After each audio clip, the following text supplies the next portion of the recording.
So I'm in the professional advice space. I'm a lawyer. I do estate planning, financial planning, tax planning. But this could apply to professional advice generally. What are the things you would focus on to protect against or moat against AI, automation, those sorts of things interrupting the space?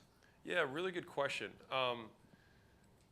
I don't think it's actually a threat, and let me explain. So you're like, I thought Alex was all about AI, which I am.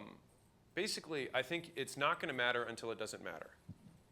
So it's going to be humans plus technology, which has not changed. It's humans plus internet, humans plus computers, humans plus AI, and that's what it is now. The people who are better at using AI will get an advantage because they have technology that other people don't. Until the UX with AI can be truly seamless, where you can just talk and it can solve problems to a degree that you know, who's an unknowing person, what the right answer is. Because the problem with like, oh, well, AI can code, the only guys who talk about that are coders. And so they have to have the perspective from which to make the judgment on how good is this code that it spit out. And if I'm a writer, I can tell you that the stuff that AI writes is better than most people, but it's not better than the best writers.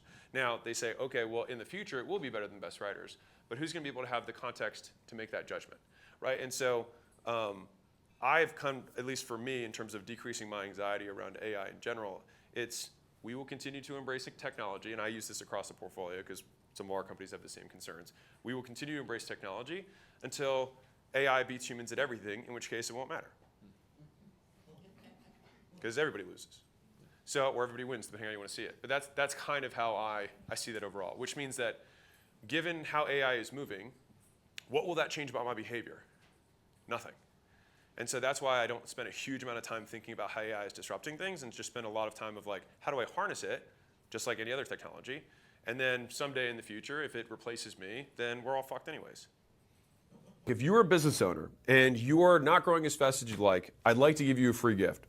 So my team and I put together the $100 million scaling roadmap, which is basically 200 hours of us looking over all the portfolio companies we've had and what stages of growth they went through, and more importantly, where they got stuck and how they got past it.